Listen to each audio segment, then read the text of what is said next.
하자, 건축하여 성별하자라는 제목으로 함께 말씀 나누겠습니다. 어떤 이제 재혼 가정이 있었는데, 뭐 재혼을 한다는 게 죄는 아니죠. 재혼을 한다는 게 이제 죄가 아닌데, 중요한 건 뭐냐면 이 재혼이라는 구조가 굉장히 힘든 구조인 거는 맞습니다. 그러면 이 어떤 이제 한 가정이 있었는데, 이 가정의 구조가 어떻냐? 이 그러니까 남편의 아이는 이 전처가 키우고 아내의 아들과 딸은 이 집에서 이제 기르고 있었는데, 이제 이러면 이제 어떤 일이 일어나냐면요, 재혼을 했는데도 남편이 아이들이 있으니까 자꾸 전처를 만나러 갑니다. 그리고 그곳에 자녀가 있으니까 선물 사주고 생활비를 대주는 거예요. 그리고 주말이 되면 아이들이 거기 있으니까 이제 그곳에 가 있느라 재혼한 가정을 비울 때가 많았다고 합니다. 그런데 이렇게 되니까요, 이 아내분이 너무 헷갈리는 거예요. 아니, 이렇게 가정을 소중히 챙길 거면 애초에 이혼은 뭐하러 했는가? 도대체 이런 행동을 내가 언제까지 인내해야 되는 건지 너무 힘들었다는 거죠. 여러분, 우리가 결혼 생활이 힘들죠. 힘들다고 하지만, 그러나 여러분, 재혼이라는 이 구조는요, 아프리카 선교보다 훨씬 더 힘들다고 합니다. 그래서 우리가 아무리 힘들어도 하나님이 나에게 주신 이 가정은 지켜야 되는데, 그러면 어떻게 하면 이 가정을 지킬 수 있겠습니까?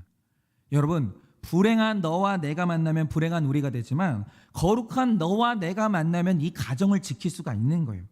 다시 말해서 오늘 느헤미야가 성벽을 건축하는데, 여러분, 이 건축의 궁극적인 목표가 뭐겠습니까? 바로 그게 성별 거룩해지는 거예요. 그렇죠? 여러분, 만약에 이 성벽을 건축하는데 본질이 거룩이 되지 않으면, 여러분, 이 건축을 하는데 얼마나 많은 부정부패와 분열이 일어나겠습니까? 거룩이 없이 건축하게 되면 문제가 일어나는 거예요.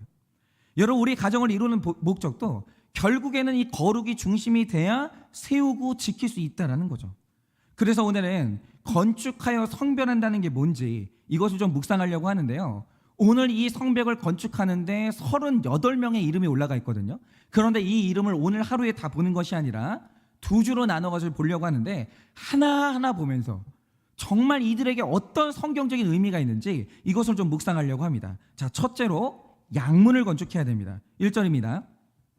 그때 대제사장 엘리야십이 그의 형제 제사장들과 함께 일어나 양문을 건축하여 성별하고 문짝을 달고, 또 성벽을 건축하여 한메아 망대에서부터 하나넬 망대까지 성별하였고 라고 합니다. 자, 말씀을 보면 성별하여 건축했다고 하는데, 그 첫 시작을 뭐라고 하냐면 양문을 건축했다라고 합니다. 그런데 이 양문이 뭐냐면 하나님께 제물로 바쳐질 양들이 들어가는 문이 양문이에요. 그런데 성벽을 건축하면서 가장 먼저 양문을 건축하는 거예요. 그러니까 이 성경의 기록이라는 게 단 하나도 그냥 쓰여진 게 없는데, 그러면 양을 제물로 바치는 이 행위를 이 신약 시대에 뭐라고 부르냐? 이거를 바로 예배라고 부르는 거예요. 그러니까 오늘 느헤미야가 성별하여 건축하면서 가장 먼저 양문을 세우는데, 이 말 뜻이 뭐냐면, 여러분, 가정을 세우든 교회를 세우든 뭘 세우든지 간에 예수님을 예배함으로 시작해서 예배함으로 끝나야 온전한 건축을 할 수 있다는 거죠. 그게 구별이고 성별이에요. 여러분, 제가 가만히 보면 어떤 무너진 환경이라도 예배가 회복되면 나머지 회복은 저절로 이루어지는 게 있어요. 저절로. 그러니까 이제 제가 이제 가끔 이 무너진 가정들을 상담할 때가 있거든요. 그런데 이 상담에서 그러니까 정말 모든 목장과 저의 모든 상담에서 제일 중요한 게 뭐냐면, 약 먹어라, 어떤 처방을 받아들여라, 이게 아니에요. 제일 먼저 무조건 어떤 처방이든 성공하려면 반드시 해야 되는 게 뭐냐면, 그 가정의 예배가 회복이 돼야 돼요. 여러분, 제가 가만히 보면요, 예배가 건강한데 무너지는 가정은 없어요. 저 결단코 없어요. 그러니까 이런 거죠. 뭐 제가 이제 저희 아버지의 목회를 오랫동안 지켜보고, 저는 저희 집안의 2세대 목회자거든요. 중요한 게 뭐냐면 이런 거죠. 우리가 예배를 드릴 때, 우리가 이제 예배라는 게 공예배가 있고 개인 예배가 있고 목장 예배가 있거든요.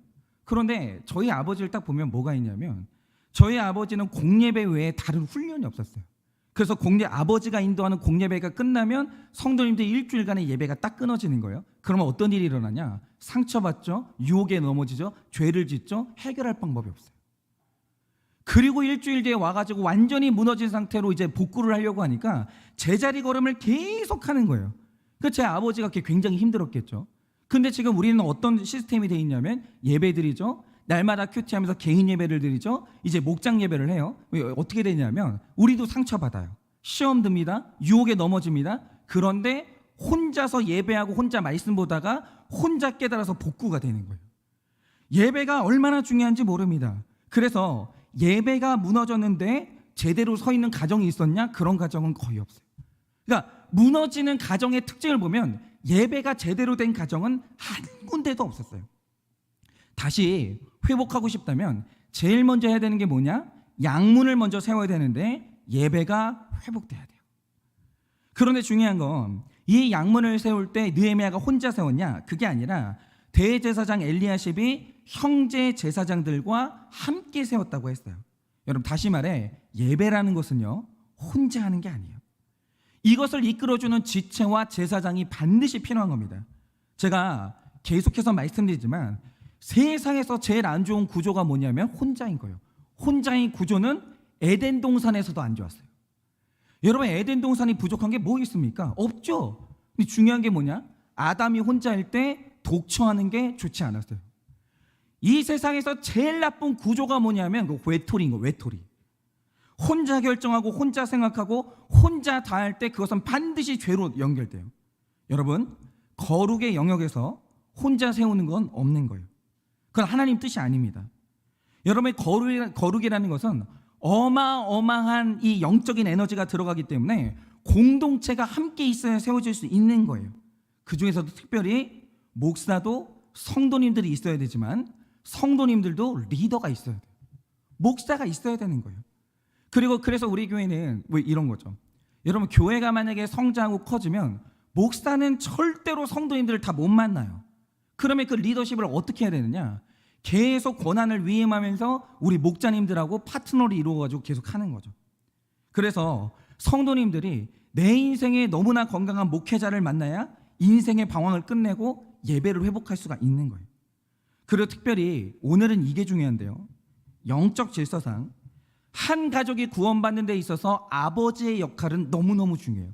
여러분 이거는 남자 여자 우열의 관계가 아닙니다.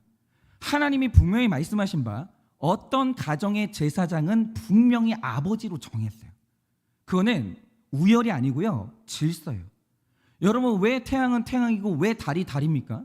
달이 열등하고 태양이 우월하고 이게 아니에요. 하나님의 나라는 여러분 달 없어져 봐요. 지구는 끝나요. 그냥 태양하고 계속 가까워지다 우리 소멸됩니다.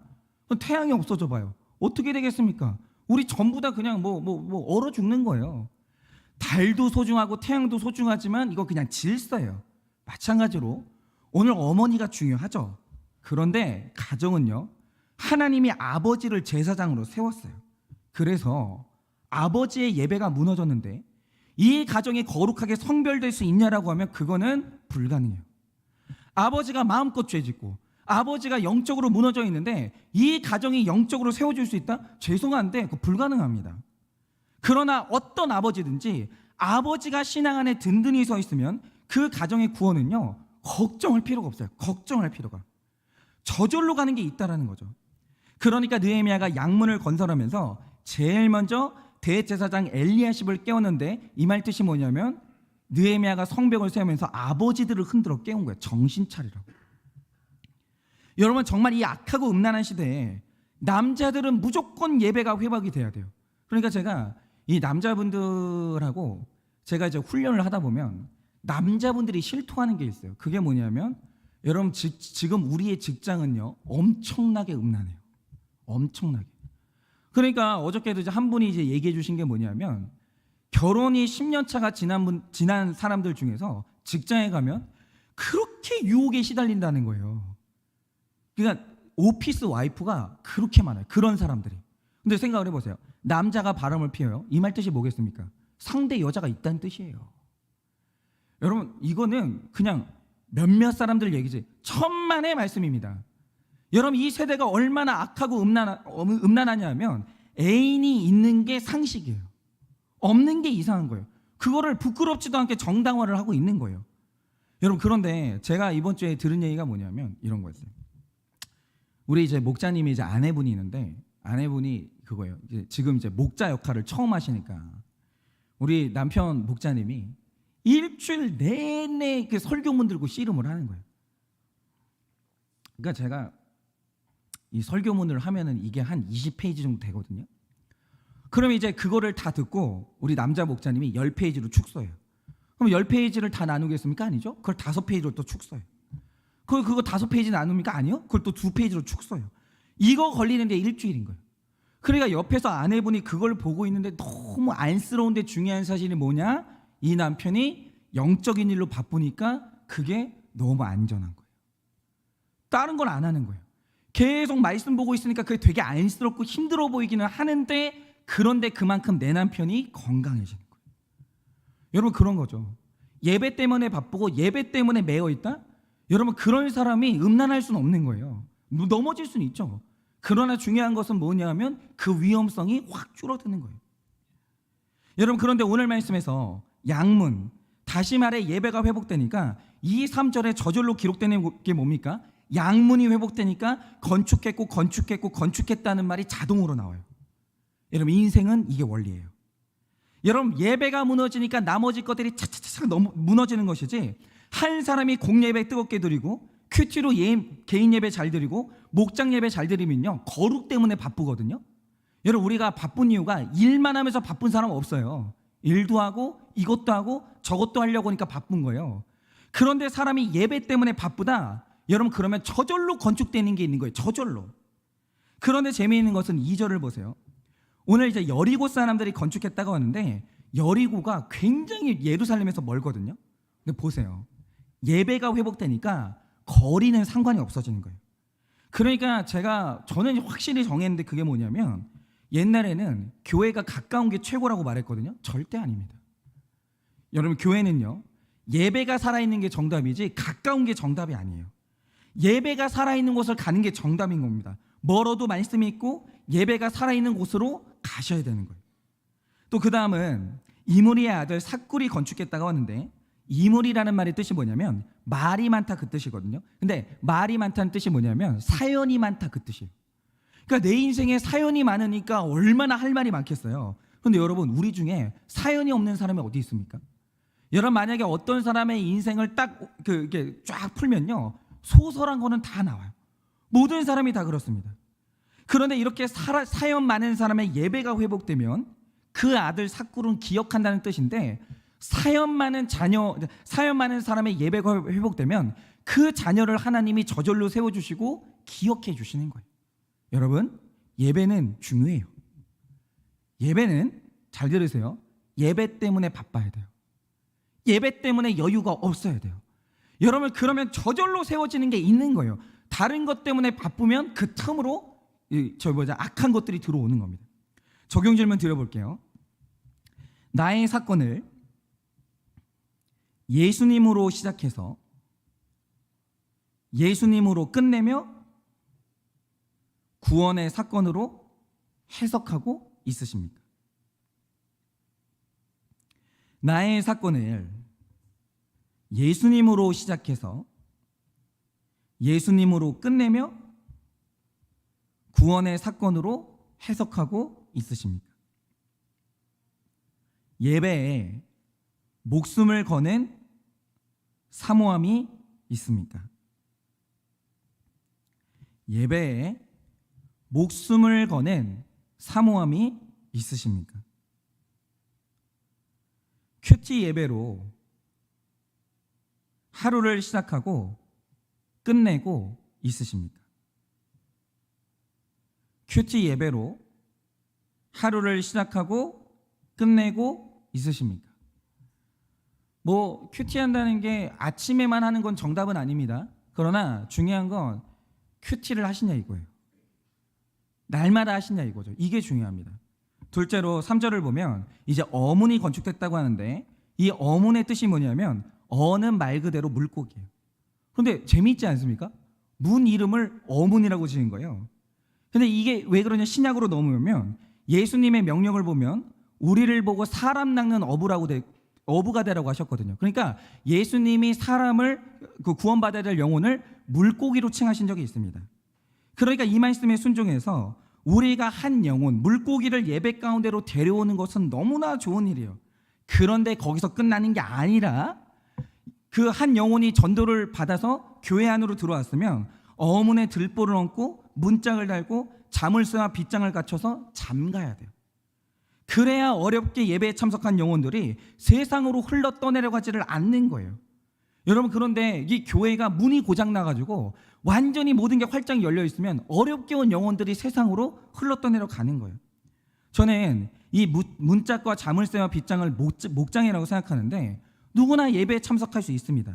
그러나 목장이 건강해서 성도님들이 소그룹에 소속되고 누가 왔는지 안 왔는지 체크가 되고 상한 영혼들이 세심하게 돌봐줘야, 그래야 그렇게 빗장을 걸고 잠가야 머물게 되는 것이지, 여러분, 목장이 제대로 작동하지 않으면요 들어왔다가 뒷문으로 줄줄줄 나가는 거예요. 그런데 지난주에 보니까 목장 시작이 너무 좋았다고 하시더라고요. 그래서 제가 얼마나 감사했는지 모릅니다. 그러니까 이제 오시는 분들마다 제가 목장으로 편성을 해가지고 이게 정착할 수 있도록 돕기만 하면 되는 거예요. 이게 4년 걸렸는데 너무 이제 잘 돼서 너무 감사해요. 특별히 우리 목자님들이 자물쇠와 빗장이 되어주시길 바랍니다. 정말 너무 이제 화이팅이고, 제가 이제 우리 목자님들은 아침마다 기도하면서 하나님 제발 부러지지 않는 빗장 되게 해달라, 제가 기도하겠습니다. 힘들 내시면 좋겠어요. 그런데 이 말씀을 보면요, 이 어문을 하스나의 자손들이 건축했다고 합니다. 근데 이게 이제 재밌는 게 뭐냐면, 하스나의 사람들이 어떤 사람들이냐? 까칠한 사람들이에요. 가시가 있는 사람들. 다시 말해서 누가 말만 하면 상처받고 그래서 그 상처로 남을 찌르는 사람들인데, 이런 사람들이 예배와 목장에 와서 회복이 되면 그들이 오히려 이제는 이 예배를 삼으면서 교회의 자물쇠가 되어주고 빗장이 되어서 사람들을 정착시키는 사명자가 된다라는 거예요. 그래서 우리는요, 까칠한 사람 귀한 줄 아셔야 돼요.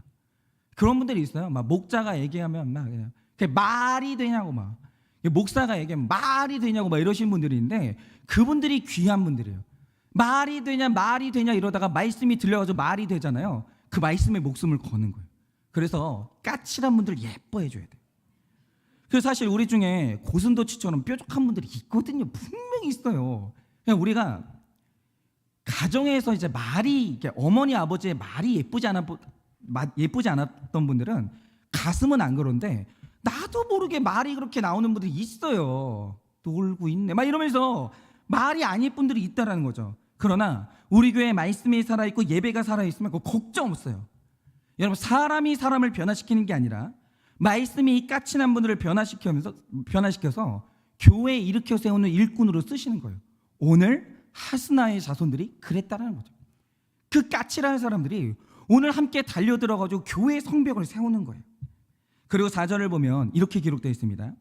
그 다음은 하코스의 손자 우리아의 아들 무레못이 중수하였고, 그 다음은 무세사벨의 손자 베레가의 아들 무술람이 중수하였고, 그 다음은 바나의 아들 사독이 중수하였고 라고 하는데, 여기가 문제예요.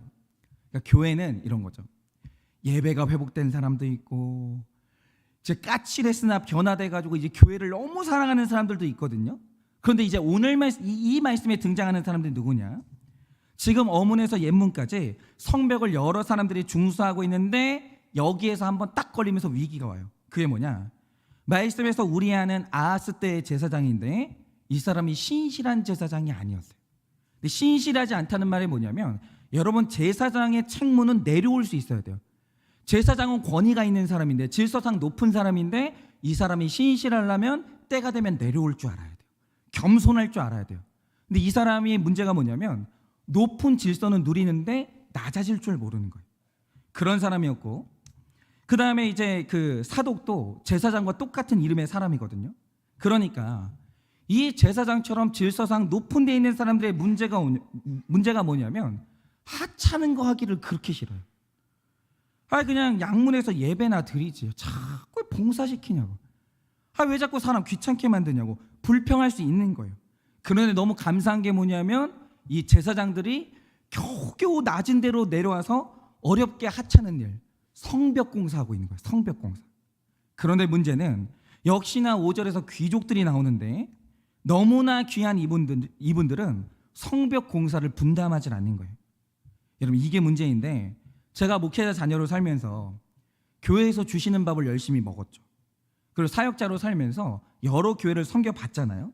그런데 무너지는 교회와 일어서는 교회의 몇 가지 특징이 있어요. 그 중에 하나가 뭐냐? 무너지는 교회는 제사장과 귀족이 많아요. 그래서 그 교회는요, 지시하고 불평하는 사람이 많아요. 그런데 지시하고 불평한다는 말의 뜻이 뭐냐면 자기는 일을 안 해요. 여러분, 일하는 사람은 지시 안 해요. 내가 일하지. 예를 들어서 화장실이 더럽다? 그러면 제사장과 귀족이 많은 교회의 화장실은 깨끗하는 법이 없어요. 불평만 하지. 그런데 일어서는 교회의 특징이 뭐냐면 거기는 일꾼이 많습니다. 그래서 화장실이 더럽다, 눈에 보였다, 자기가 치우고 말아요. 그러니까 여러분 이렇게 생각하시면 됩니다. 오늘부터는 우리 교회 하나님의 계시를 분별하는 법을 알려드릴게요. 어느 날 냉장고를 열었어요. 근데 내가 열었는데 냉장고가 더러운 거예요. 그게 내 눈에 보였어요. 계시예요. 무슨 계시냐? 네가 치워라, 그 계시예요. 여러분, 문을 열었는데 저기 지저분하잖아요.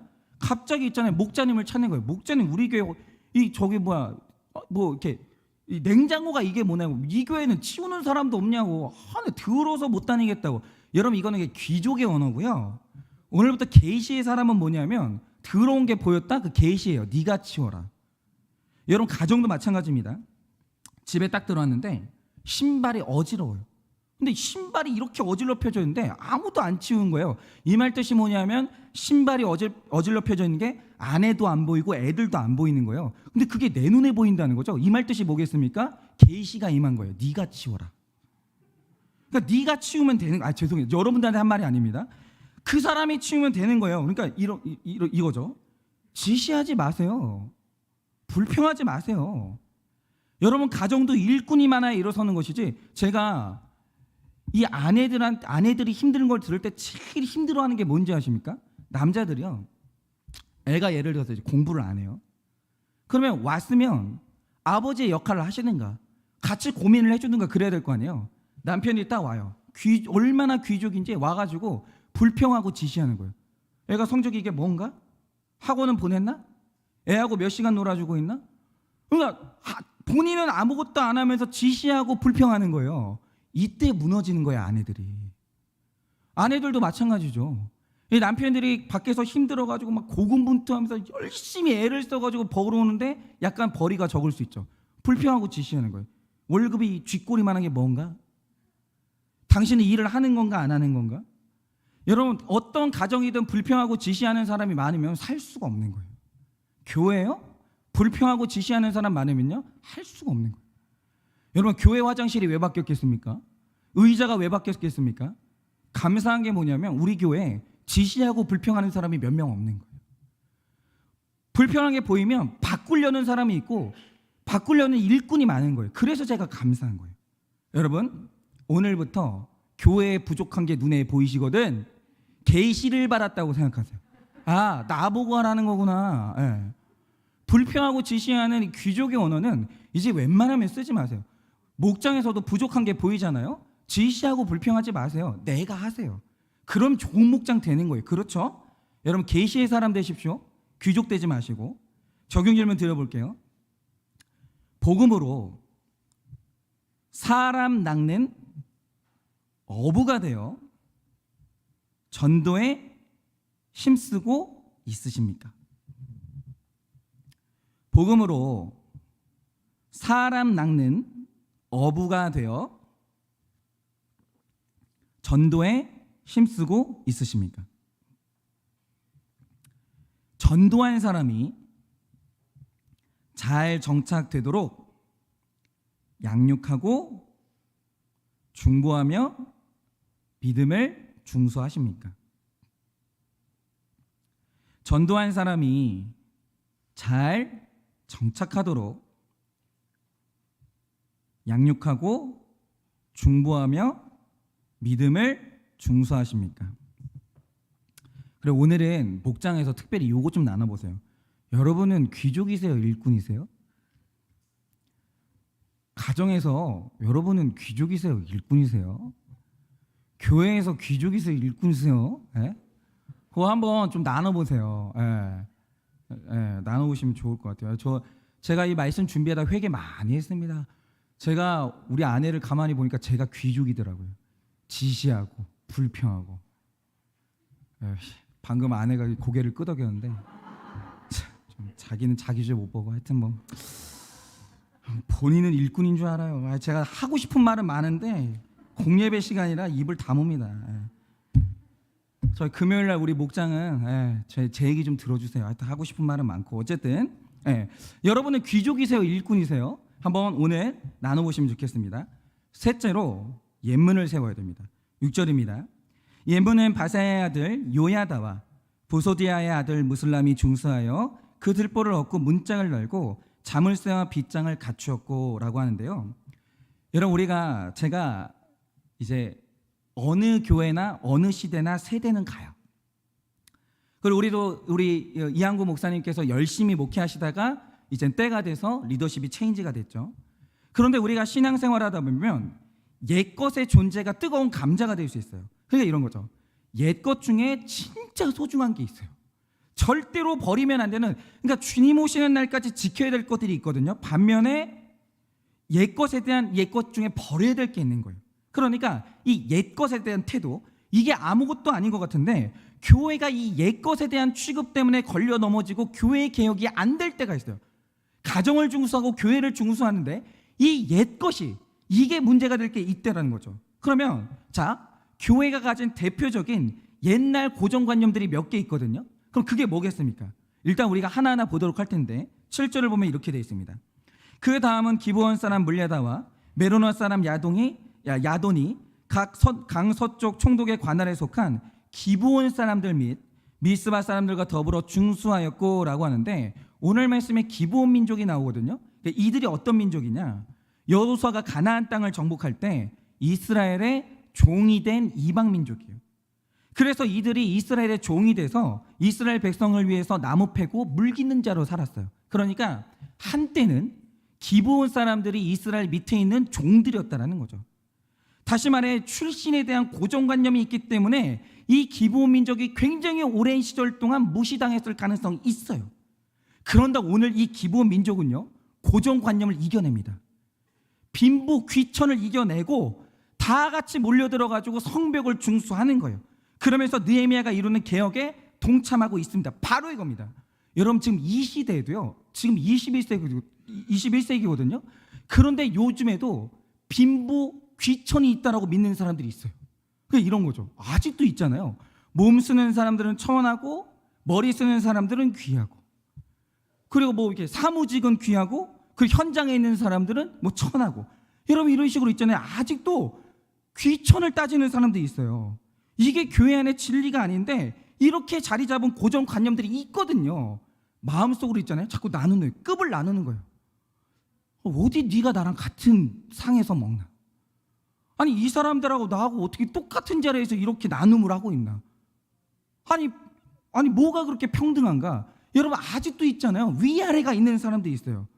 여러분 이걸 무너뜨려야 새로운 성벽을 지을 수 있다라는 거예요. 그러니까 제가 아침 예배 때 뭐 그런 분들 있으시죠? 제가 옷 가볍게 입고 나오거든요. 그 불편한 분들이 있는데 너무 이해해요. 아니 너무 그 마음이 뭔지 알아요. 그러니까 아니 강단은 거룩한 곳이고 진지한 곳인데 아니, 목사님이 어떻게 저렇게 옷을 가볍게 입냐? 이거는 너무너무 좋은 게 맞아요. 맞는데 중요한 건 뭐냐면 저는 나눔해야 되거든요. 제 목회 철학은 뭐냐면 여러분과 제가 동등한 자리에서 나눠야 돼요. 저는 그거 안 되면 목회가 안 돼요. 저는 여러분들의 숨겨진 사연을 들어야 되는 사람이기 때문에 여러분 불편한 사람 앞에서 어떻게 자기 얘기를 합니까? 제 목표가 뭐냐면 저는 만만한 사람 돼야 돼요. 전 편한 사람 돼야 돼요. 근데 이제 한일교회 처음 와가지고 제가 경험한 게 뭔지 아세요? 식사를 하잖아요. 오늘 이제 밥을 차려놔요. 그래서 식사를 딱 하려고 하는데 제가 오잖아요. 그냥 표현이 이렇습니다. 무슨 바퀴벌레가 빛을 본 것처럼 제 주변을 다 도망가는 거예요. 깜짝 놀랐어요. 내가 불편하고, 저는 나눔해야 되거든요. 아니 성도님들하고 권사님들하고 집사님들하고 앉아가지고 고난이 뭐예요? 뭐 죄가 뭐가 있어요? 전 나눔하려고 왔거든요. 나눔 안 할 거면 저는 이 목회를 할 필요가 없는 사람이에요. 저는 우리 성도님들 사연을 듣고 싶어서 온 사람들이에요. 그런데 목사가 나타나니까 이제 다 도망가는 거예요. 제가 그날부터 있잖아요. 옷을 벗은 거예요. 가운 벗고 내가 만약에 이 옷 때문에 나랑 만나는 게 불편하면 저는 옷이 아무 소용이 없어요. 왜 제가 그런 불편한 옷을 입어야 돼요? 그래서 요즘에는 너무 감사한 게 뭐냐면 우리 성도님들이 제가 만만해져가지고 저한테 막말도 하고 소리도 지르고 뭐 너무 나가더라고요. 근데 뭐 좋죠, 뭐 좋아요. 차라리 그게 나아요. 저는 차라리 그게 나아요. 여러분들이 저를 불편하게 여기는 것보다 전 차라리 그게 나아요. 여러분, 우리 교회 위아래는 없어요. 잘 들으세요. 질서는 있는데 위아래는 없어요. 열등한 사람, 우월한 사람 없고 열등한 사람 없어요. 우리의 모든 사람의 나눔이 소중하고요. 모든 사람의 사연이 다 내 인생이에요. 여러분, 교회는 급을 나눈 데가 아닙니다. 열등하고 우월하고 쌍놈, 천민, 양반 이런 거 교회 안에 이제 없는 거예요. 여러분, 그 고정관념 철폐하시기를 바랍니다. 다음으로 8절을 보면 이렇게 기록되어 있습니다. 그 다음은 금장사 하레아의 아들 우시엘 등이 중수하였고 그 다음은 향품장사 하나냐 등이 중수하되 그들이 예루살렘에 넓은 성벽까지 하였고 라고 하는데, 이 금장색 향품장사가 뭐냐면 이 당시의 최고의 직업인데 오늘날로 말하면 이 명품 장사예요. 여러분, 이게 얼마나 대단하냐면요, 지금 여러분들이 잠실에 있는 롯데백화점을 가잖아요. 에비뉴에 샤넬백을 사겠다고 길거리에서 노숙하는 사람도 있어요. 여러분, 이렇게 잘 나가는 게 명품백인데 그들은 명품 파는 사람들은요 갑과 을이 바뀌어 있어요. 사고 싶은 사람이 을이고요, 파는 사람이 갑이에요. 돈이 있어서 못 사요. 그런데 이 당시에 금장색과 향품 장사가 명품 장사였다는 거죠. 그래서 이들은요 가만히 있으면 돈 벌어요. 얼마나 돈을 잘 벌었는지 아십니까? 왕들이 애원하는 거예요. 우리야 이거 좀 팔아달라고. 그런데 이들이요 고고 내려놨어요. 성벽 중수하는데 가만히만 있어도 떼돈을 버는 사람들인데 고거를 내려놓고 성벽 중수에 동참하는 거예요. 그런데 이게 얼마나 귀하냐면 말씀을 보면 이들이 맡은 성벽이 제일 넓은 성벽이었는데 이게 히스기야 때 지었던 성벽이거든요. 무려 6.7m 되는 넓고 긴 성벽이에요. 근데 이걸 재건하려면 사실은 물질 없는 사람은 안 돼요. 아무래도 물질 있는 사람들이 와가지고 이 부분을 감당해야 이 성벽을 중수할 수 있는 거예요. 그런데 하나님이 하시려고 하니까 귀족들은 나 몰라라 해도 이렇게 물질 있는 분들이 와가지고 돈 많이 드는 부분을 맡아주는 거예요. 여러분, 몸으로 하는 헌신 정말 귀한 거죠. 땀 흘려 주시는 거예요. 세상에 바꿀 수 없는 귀한 헌신입니다. 그런데 물질 헌신 쉬운 게 아니에요. 그러니까 앞으로 우리 교회에서 그런 말씀 안 하셔야 되는데, 제가 예전에 이런 걸 본 적이 있어요. 어떤 분이 돈이 좀 있는 분이에요. 그래서 그분이 이제 그 식사를 할 때 본인이 사겠다고 하는 거예요. 그러니까 어떤 분이 뭐라고 하냐면, 저 친구 집은 돈 많아가지고 괜찮아, 얻어먹어도 돼. 이런 말씀 좀 하지 마세요. 여러분, 돈 쓰는 건 부자에게나 가난한 자에게나 힘든 일이에요. 여러분, 내 물질을 헌신한다는 게 얼마나 어려운 일입니까? 그거 어마어마한 헌신이거든요. 여러분, 부자에게도 물질은 귀한 것이고 가난한 자들에게도 물질은 귀한 것이에요. 그런데 이제 문제는 뭐냐면 저도 어렵게 살아가지고 부자들에 대한 편견이 있는 거예요. 저 사람들이 무슨 신앙이 있겠나, 만나보지도 않고 저 사람이 나를 무시하겠지, 교만하겠지, 만나보지도 않고 부자들에 대한 편견을 가진 분들이 있어요. 제가 그렇게 꼬인 사람이었거든요. 제가 가난하니까. 그런데 오늘 말씀을 보니까 여러분, 부자들 중에 이렇게 귀한 분들이 있는 거예요. 내가 돈 더 벌 수 있거든요. 그거 내려놓고 오는 거예요. 성벽 중수하는 거예요. 그러면 또 이런 또 꼬인 사람들이 이러겠죠. 10억 있으면 나도 내려놓겠네. 아니라니까요. 그게 아니에요. 이건 대단한 헌신이에요. 여러분, 가난한 사람도 쓰임받고 못 사는 사람도 쓰임받는데 부유한 사람도 한 부분을 담당하고 배운 지식인도 담당하는 거예요. 여러분, 성벽은요 이렇게 안 되잖아요. 재건이 안 돼요. 부자는 부자끼리 놀고, 가난한 사람은 가난한 사람끼리 놀고, 고학력자들은 고학력자들끼리 놀고, 아닌 사람은 아닌 사람들끼리 놀고, 그런데 꼬여가지고 서로 무시하고 서로 적대시하고, 여러분, 이러면요 그 교회 무너집니다. 그게 아니라는 거죠. 여러분, 부족한 사람이 있으면 열등감이나 적대감 가지지 마세요. 다들 우리 교회에 필요한 분들이고 우리가 하나 되어 성벽을 재건할 수 있는 거예요. 그리고 좀 있는 분들은 없는 사람들 무시하지 마세요. 여러분, 그 없는 분들 없으면 이 사회 돌아갑니까? 아니거든요. 다 소중한 이 사회의 한 부분이에요. 근데 제가 이제 걱정하는 게 뭐냐면 지금 우리 사회는요 분열을 조장하는 세력이 있어요. 저는 그게 정치권이라고 생각하는데 여러분 정치 논리 교회 가져오지 마십시오. 저도 안 할 테니까 정치 논리는 교회 가져오지 마세요. 정치는 기본적으로 분열하는 게 법이거든요. 저는 그거 존중합니다. 아니 여러분 네 편 내 편이 안 나뉘어져 있는데 어떻게 정치가 됩니까? 저는 그렇지 않다고 생각해요. 정치 논리 필요해요. 교회의 정치 논리 끌고 오지 마세요. 교회는 정치하는 곳이 아니에요. 교회는 영혼 구원하는 것이지. 여러분 있는 사람 없는 사람 여야 보수 진보 여러분 교회에서는 다 형제예요. 어떤 논리를 가지고도 교회에서는 분열은 용납이 안 되는 거예요. 여러분 있는 자든 없는 자든 배운 자든 못 배운 자든 정말 소중한 분들이에요. 우리 교회는 앞으로 분열 없는 거예요. 목장 안에서 목사님 저는 좀 성격이 맞는 사람하고 묶어주세요. 그런 거 없어요. 내가 변화되세요. 내가 높아지고 내가 낮아지세요. 그런데 우리가 서로 다른 사람들이 하나 돼가지고 맞물려서 가다 보면 일어난 일이 뭐냐? 우리가 서로 평균케 되는 거예요. 그러면서 하나 돼서 만나는 자리가 있는 거예요. 근데 그게 뭐냐? 그게 천국이에요. 천국은 뭐냐? 높은 너와 낮은 내가 함께 어울려 살다가 평균케 돼서 만나는 화합의 자리가 있는데 그게 천국이라는 거죠. 천국은 급이 없어요. 천국은 나눔이 없다라는 거죠. 교회에서 분열 시도하지 마십시오. 교회에서 막 파당 만들어 가지고 이쪽은 이쪽 이거 여쪽 하여튼 분열만 하여튼 만드셔봐. 하여튼 진짜 제가 어떻게는 못하지만 안 하셨으면 좋겠어요. 네. 그래서 제가 이런 말씀 드린 이유가 뭐냐면 파가 없어서 미리 말씀드린 거예요. 교회에 파가 없어서. 그 새가족들 분들은 아시죠? 우리 교회가 파가 없어요. 목장밖에 없어요. 우리는 목장도 섞을 예정이에요. 시간 지나면 목장 1, 2년 지나잖아요. 그것도 하나의 또 파가 되는 거예요. 섞을 테니까 이제 또 불평하지 마세요. 어쨌든 다음으로 이제 9절 보겠습니다. 9절을 보면 그 다음은 예루살렘 지방의 절반을 다스리는 후르의 아들 르바야가 중수하였다라고 합니다. 말씀을 보면 예루살렘 절반을 다스리는 후르가 나오는데 이 사람은 느헤미야가 예루살렘에 올 때 왕의 허락을 받고 데려온 실력자예요. 그런데 이 사람은 실력자인데 이스라엘 사람도 아니에요. 외국인인 페르시아 사람입니다. 그런데 놀라운 게 뭐냐면 생각지도 않았던 외국인이 이스라엘을 사랑하는 거예요. 그래서 성벽장원에 힘을 보탭니다. 그런데 이게 현실인 게요. 이런 거예요. 어떤 분은 겉모습을 보면 깍쟁이 같아요. 일도 안 할 것 같아요.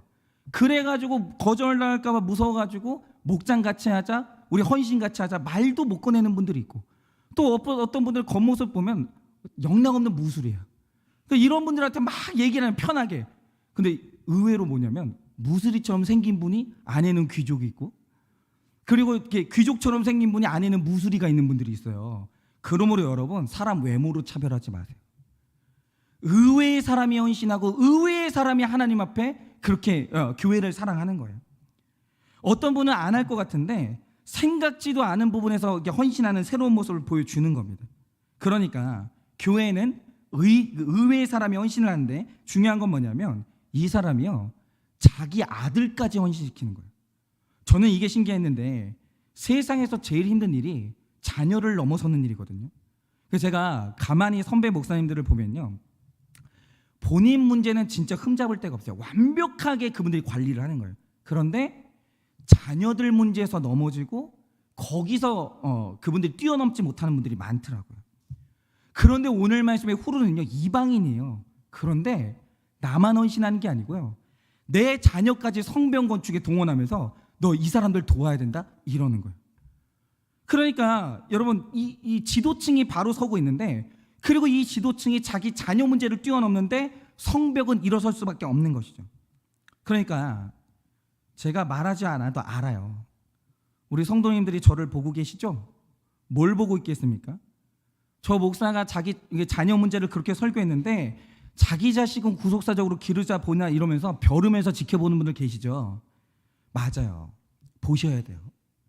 제가 우리 성도님들의 그 시선을 두려운 마음으로 여기면서요 제가 내 자녀를요 구속사적으로 기르는데 힘을 써야 돼요.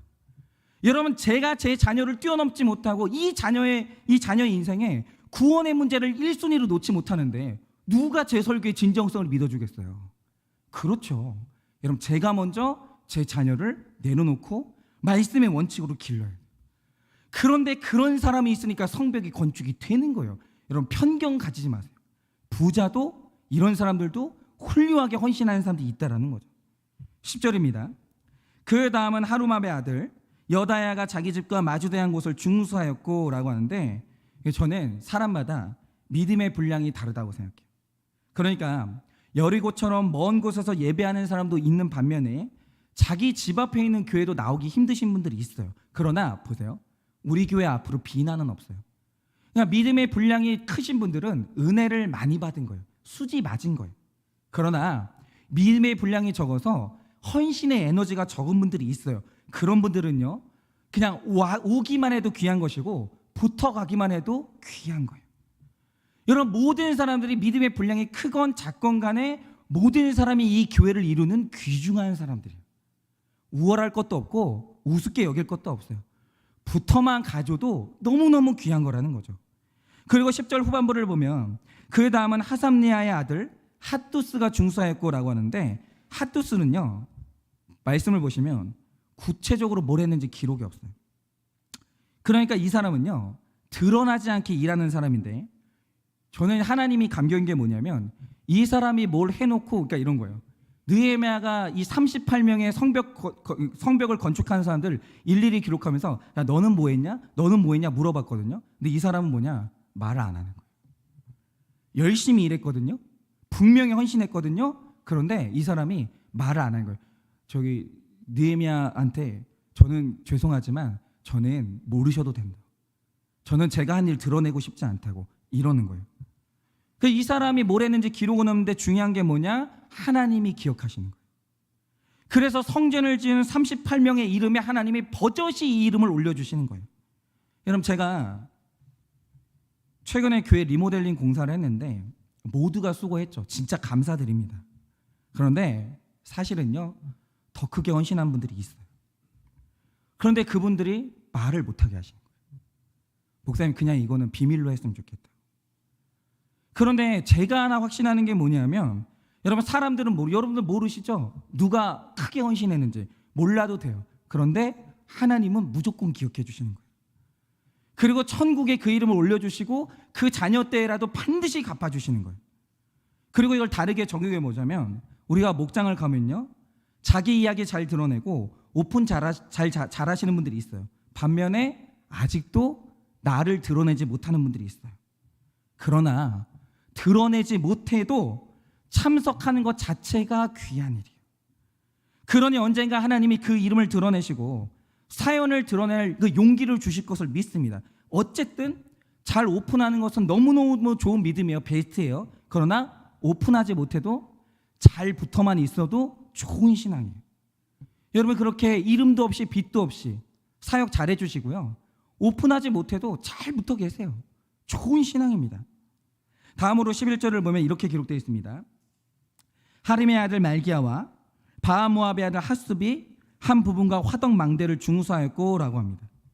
그러니까 말기야와 핫습은 한 부분을 중수했다라고 하는데, 여기가 구체적으로 어딘지 이름이 없어요. 한 부분이 있는데 말을 못하는 거예요. 그런데 이걸 적용하자면요, 우리가 신앙생활하면서 구체적으로 오픈하기 힘든 한 부분이 있어요. 누구나 다. 제가 오픈을 강조하지만 아마 제 처방을 들어보신 분들은 아실 겁니다. 제가 어떤 사연을 딱 들어보면 무조건 오픈해라 하지 않아요. 어떤 부분은 아내에게 오픈하지 마라, 아직 남편에게 오픈하지 마라. 그러니까 저한테 처방 받아보신 분들은 알아요. 아직은 때가 안 됐으니 교회 오픈하지 마라, 이렇게 오픈을 제한할 때가 있어요. 왜냐하면 오픈이라는 것도 상대방의 수준과 공동체의 수준에 맞춰서 오픈하는 것이지 막무가내로 오픈하는 게 아니에요. 여러분, 이렇게 우리는요, 아직까지 말하기 힘든 한 부분이 누구나 다 있는 거예요. 그래서 이걸 언제 오픈하고 언제 절제할 것인지 이것을 분별해 가면서 가는 게, 그게 성벽 건축이에요. 12절입니다. 그 다음은 예루살렘 지방 절반을 다스리고 할로에스의 아들 살룸과 그의 딸들이 중수하였고 라고 합니다. 말씀을 보면 할로에스라는 사람이 나오는데, 이 사람은 대단한 사람이에요. 진짜. 왜 그러냐면 이 시대만 해도 아들 딸의 차별이 어마어마했거든요. 그런데 이 할로에스라는 사람은요, 아들들만 성벽 건축에 보내는 게 아니라 딸도 쓰임받게 해주는 거예요. 여러분, 이게 남녀 차별의 고정관념을 깬 건데요. 여러분 보세요.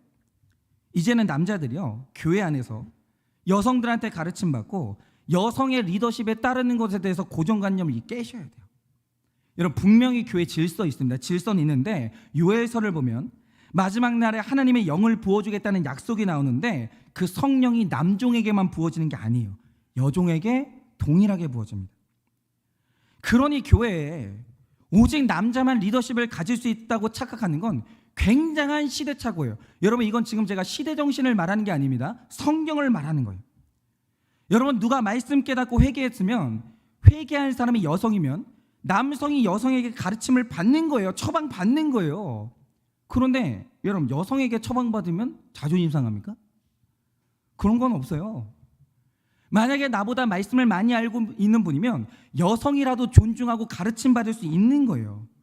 여러분, 제가 자주 말씀드리는 게 뭐냐면, 제 아버지가 시대의 한계가 있었기 때문에 여성, 특별히 사실은 제 어머니에 대한 무시가 있었어요.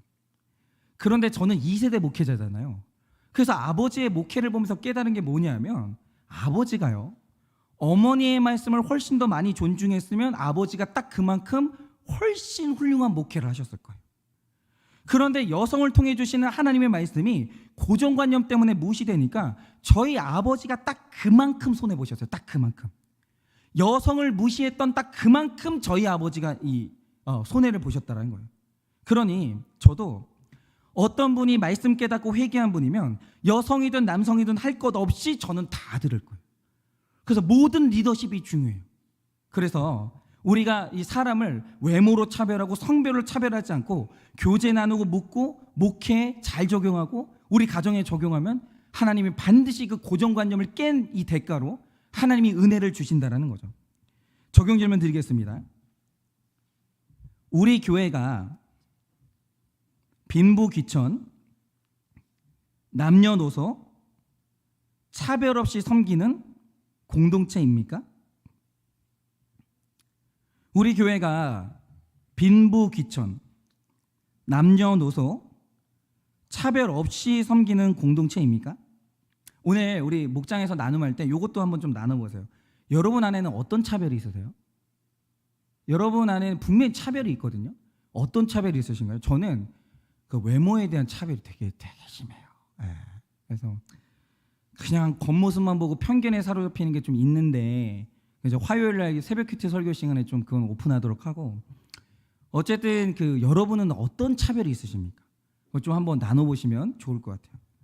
그리고 마지막 네 번째가 중요한데, 낮아져야 성별할 수 있습니다. 13절입니다. 골짜기 문은 한운과 산호와 주민이 중수하여 문을 세우며 문짝을 달고 잠을 쌓아 빗장을 갖추고 또 분문까지 성벽 1000규빗을 중수하였고 라고 합니다. 자, 오늘 말씀을 보면 드디어 골짜기가 나와요. 여러분, 성경에서 골짜기는 다윗이 눈물을 흘리면서 지났던 곳이고 예수님이 눈물로 지났던 골짜기입니다. 그런데 눈물의 골짜기를 지나서 더러운 분문까지 1000규빗이나 되는 성벽을 준수해야 돼요. 그런데 여러분 보세요. 이 힘든 골짜기를 지나서 성벽을 중수한 사람이 누굽니까? 일단 보세요. 한우는 은혜롭다는 뜻의 사람이에요. 그런데 같이 했던 산우아는 역겹고 혐오스럽다, 평판이 나쁘다, 그 뜻이에요. 그래서 성경이 기가 막힌 게 뭐냐면 이런 거예요. 역겹고 혐오스럽고 평판 나쁜 산우아와 눈물의 골짜기를 잘 지나잖아요. 그러면 그 사람이 은혜로운 한운으로 변화돼서 우리 가정과 교회가 중수되는 거예요. 여러분, 우리가 가정생활하다 보면 음란과 거짓말로 역겨운 배우자, 평판이 나쁜 문제자녀를 만나서 눈물의 길을 걸을 때가 있어요. 그럼 다 끝내고 싶어요. 그런데 그 눈물의 골짜기를 뛰쳐나가지 않고 그 길을 잘 지나면 은혜를 사모하고 사람 살릴 약재료가 있는 산호아가 되는 거예요. 여러분, 우리가 목장하잖아요. 이거는 교회의 법이에요. 회사도 그렇고 뭐 교회도 그렇고 이건 법인데, 중요한 건 뭐냐면 내가 가는 목장에 딱 내가 싫어하는 그 인간이 한 명은 있어요.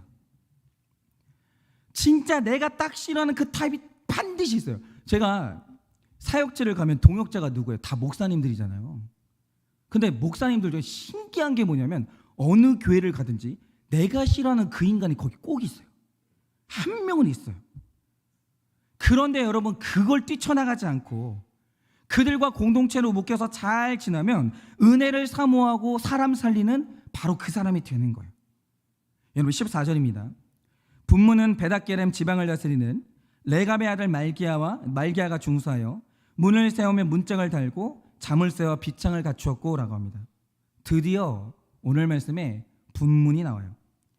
그런데 오늘 말씀에 나오는 이 분문이 어디냐? 이게 똥간이에요. 제일 더러운데, 가장 천하고 더러운 부분인데 도대체 이걸 누가 감당하냐 이거죠. 그러니까 이거를 교회에서 적용하자면 정말 화장실처럼 냄새나는 인격의 사람이 있어요. 정말 그 삶이 있잖아요. 화장실처럼 냄새나는 삶을 살아온 사람도 있어요. 하나 여쭤볼게요. 이 사람들도 공동체가 필요하고 구원이 필요한데 누가 감당할 겁니까? 여러분, 이건 이름도 없고 빛도 없고, 여러분, 분문을 건축하면 누가 칭찬하겠어요? 그런데 교회에서 가장 더러운 곳을 보고 감당해야 될 사람이 있다는 거죠. 그런데 오늘 이거 높은 벽도 아니고 아름다운 벽도 아니고 분문이에요. 똥이 드는 곳. 그런데 이걸 누가 감당했냐? 레갑의 아들 말기야가 낮고 낮아져서 이 더러운 분문을 내가 감당하겠다고 했어요. 그래서 오늘 말씀 1절에서 14절에 여러 이름이 나오는데 여길 통틀어서 오늘 말씀에서 가장 귀한 사람이 누구냐? 낮고 낮아진 말기야예요. 여러분, 이 사람 아니었으면요, 예루살렘은 멋있게 지어놓고도 냄새가 나가지고 살 수가 없는 거예요. 근데 이 사람이 그 냄새를 다 감당해 가면서 분문을 열심히 지은 거예요. 그리고 그 문을 딱 닫고 예루살렘이 깨끗하게 관리를 하는 거예요. 여러분, 낮고 낮아지는 한 사람이 있으니까 가장 더러운 부분이 관리가 되는 거예요. 여러분, 이걸 다르게 적용하자면, 여러분, 목회자는 어떤 사람하고 목회하고 싶을 것 같으세요? 당연히 성격 좋은 분들하고 하고 싶죠. 꼬인 분들하고 하고 싶지 않아요. 그런데 교회마다 가장 다루기 힘든 분문 같은 성도님들이 있고, 가정마다 너무나 다루기 힘든 분문 같은 자녀가 있고, 그리고 배우자가 있어요. 그런데 가만히 사명자들을 보면요, 목자님들도 그래요. 그러니까 제가 만났던 목자님, 우리 교회 목자님도 아직 몰라요. 다른 교회 목자님들이나 목사님들을 보면요, 그러니까 이게 그 목원들을 배치할 때 말 잘 통하는 사람, 도와줄 것 같은 사람, 믿음 좋은 사람, 부드러운 사람하고는 서로 목장하려고요. 목장할 때 보면 경쟁이 치열합니다. 이 사람 내가 데려가고 싶다는 거예요. 물론 누구나 데려가고 싶은 사람이 되는 건 그 사람은 수지 맞은 사람, 대단한 사람이죠. 그런데 어느 교회나 꼬인 분들이 있어요. 진짜 무슨 말을 어떻게 그렇게 해석하는지 모르겠는데, 아니 제가 막 이런 거죠. 이렇게 막 그런 거 있잖아요. 무슨 기도만 해주면 목사님은 제가 망하기를 원하세요, 막 그런 뜻이 아니었거든요. 근데 아니 어떻게 해석을 그렇게 하는지 모르겠는데 꼬인 분들이 있어요. 말이 더러운 사람이 있고 성격이 더러운 사람이 있고, 누구나 다 목장 같이 하기 싫죠. 저 같아도 그래요. 그런데 그런 분문 같은 목원, 분문 같은 자녀를 누가 담당하겠습니까? 마음이 낮고 낮아진 사람이 아니면 감당할 수가 없는 거예요. 그래서 제가 분명히 말씀드리지만 이상한 게 뭐냐면, 이 시대는요, 정신질환이 많은 사람이 너무 많아요. 굉장히 힘든 분들 많거든요.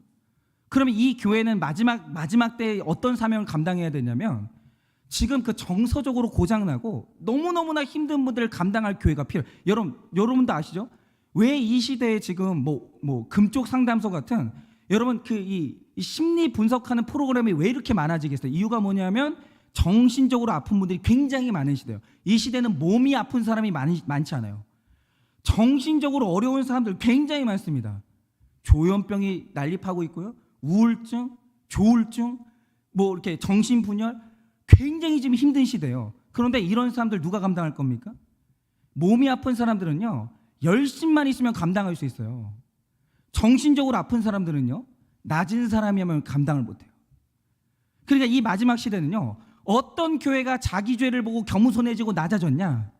여러분, 이게 관건인 거예요. 한 교회가 자기 죄를 보고 낮아지지 않으면 이제 이 시대는 교회가 안 돼요. 사람들이 어딘가에 가서 살아나야 되는데, 내 어려운 이 사연들을 내가 꺼내놓고 치유받을 곳이 필요한데, 여러분, 귀족들 그리고 마음이 높은 제사장들, 여러분 이런 사람들만 있는 교회를 가면요 못 버텨요. 말만 하면 사람들이 충격받고 뭐 어떻게 그럴 수가 있어 정죄를 하는데 어떻게 갈 거예요. 여러분 낮아지고 낮아진 가정, 낮아지고 낮아진 교회, 그 교회만 사람 살릴 수 있고 그 교회 그 가정이 성벽을 중수하는 거예요. 공동체 나눔입니다. 한 집사님이 계셨는데 이분은 2번의 결혼과 이혼을 경험하셨어요. 대학 1학년 때 사고를 쳐서 일찍 결혼하셨는데 남편은 엘리트 교사였거든요. 그런데 결혼해 보니까 우울증이 너무 심해요. 아들, 딸을 낳고 10년을 살았지만 우울증을 낳는 남편이 너무 힘들어서 결국 이혼했습니다. 그리고 얼마 후에 자신을 너무 사랑해주는 부자 남자를 만나서 재혼했어요. 그런데 돈 많은 남편하고 결혼해 보니까 알코올 중독이 너무 심했어요. 그럼 제가 하나 여쭤볼게요. 하나 막 골라보세요. 여러분들이 목장에서 이것도 나누면 되게 재밌겠네. 무인도에 있는데 나 말고 딱 2사람밖에 없어요. 한 명은 우울증 환자고 한 명은 알코올 중독이에요. 여러분 둘 중에 누구 고르실래요? 네. 둘 중에 한 명하고는 살아야 돼요. 내가 외롭게 살 수는 없잖아요. 한 명하고는 살아야 돼. 근데 한 명은 알코올 중독이고요, 한 명은 우울증이에요. 여러분 누구 선택하실래요? 그런데 자, 이분이 겪어보니까 이분 결론은 뭐냐? 우울증보다 알코올 중독이 몇 배는 힘들대요. 그래서 돈이 아무리 많아도 못 살겠다고 하면서 두 번째 남편하고도 이혼하셨습니다. 그런데 깨진 결혼으로 방황하던 집사님을 하나님이 자녀 사건을 통해 만나주셨어요. 엄마의 이혼과 재혼을 고스란히 겪어야 됐던 첫째 딸이 엄마와 같은 길을 걸어서 어린 나이에 임신을 하고 결혼했습니다. 그랬더니 1년 만에 못 살겠다고 난리가 났어요. 그리고 아들도 툭하면 사고를 쳐서 문제가 끊이질 않았습니다. 그 집사님은 이제 가사도우미라면서 살아가고 있는데 얼마 전에는 아들이 통제가 안 되니까 200만 원의 카드빚 대출을 받았어요. 그리고 그 빚이 너무 무서워서 치매 노인을 간병하는 일을 했습니다. 근데 이분이 귀한 게 하나 있어요. 그게 뭐냐면 이 힘든 자녀들을 안고요, 눈물의 골짜기를 계속 걸어가는 거예요. 그러다 보니까 이분이 낮고 낮아졌거든요. 그러니까 어떤 일이 일어났냐? 노인 환자분들의 대소변을 받아내면서 문자 그대로 분문을 감당하게 됐는데 이 집사님은 평소에 비위가 약해서 못 견뎠거든요. 그런데 웬일인지 치매 환자를 간병하면서 대소변을 받아냈는데 힘들지를 않은 거예요. 냄새도 더러움도 안 느껴지는 겁니다. 왜냐하면 이 집사님에게 말씀이 있고 예배가 있기 때문에 10,000원 한 장이 아쉬운 처지지만 목장 예배를 드리는 금요일에 쉬고 예배에 참석하는 거예요. 왜냐하면 그거밖에 살 길이 없는 거예요. 그리고 이분이 거기에서 힘을 얻어가지고 속 썩이는 아들, 딸도 어떻게든 예배 시간에 데리고 와서 말씀 듣는 자리에 앉혀놓는 거예요. 그래서 이분이 고백하는 게 이겁니다. 만약에 나한테 말씀을 조금만 내가 일찍 들었으면 첫 번째 결혼 때 이혼하지 않았을 거라는 거죠. 왜냐하면 겪어보니까 우울증이 나요. 하지만 괜찮아요. 여러분 2번의 이혼이 힘들었어도 그것을 겪었기 때문에 이분이 마음이 낮아졌고 집사님과 자녀들한테 믿음이 들어간 거예요. 이러면 되는 거예요. 실수할 수 있죠. 넘어질 수 있죠. 그러나 여러분 절대로 공동체 떠나지 않고 눈물의 골짜기를 예배와 함께 지나고 있으면 이렇게 돼요. 그래서 이 따님이 주일 예배, 목장 예배를 꾸준히 들으면서 이혼 결심을 돌이켰어요. 그리고 아들이 말씀을 듣다가 우리 엄마가 얼마나 귀한지를 알고 이 아들이 엄마한테 감사한 아들로 변화되기 시작했어요. 그러니까 눈물의 골짜기를 지나면서 분문을 잘 감당하니까 이 자녀들이 엄마 귀한지를 깨닫는 거예요. 여러분 이것이 바로 성별입니다. 여러분 우리 가정과 교회를 보면 일 잘하는 사람이 있죠. 못하는 사람도 있어요. 믿음 좋은 사람이 있지만 없는 사람도 있고 부자도 있지만 가난한 사람도 있어요. 그리고 때로는 분문처럼 사연이 죄가 너무 더러운 사람도 있어요. 그러나 우리가 서로를 무시하면서 분열하는 게 아니라 서로를 인정하면서 하나 되고 서로를 감당하기 위해서 낮아질 때 우리의 성벽은 거룩하여지고 완성될 줄을 믿습니다. 여러분의 이름이 다 이 38명 안에 다 들어가시기를 예수님의 이름으로 축원을 드립니다. 마지막으로 적용 질문 드립니다. 역겹고 혐오스러운 산호와 같은 배우자, 자녀가 있습니까? 역겹고 혐오스러운 산호와 같은 배우자, 자녀가 있으십니까? 눈물과 낮아짐으로 감당하고 있으십니까? 눈물과 낮아짐으로 감당하고 있으십니까? 분문 같은 사람들이 은혜의 통로임을 믿으십니까? 분문 같은 사람들이 은혜의 통로임을 믿으십니까?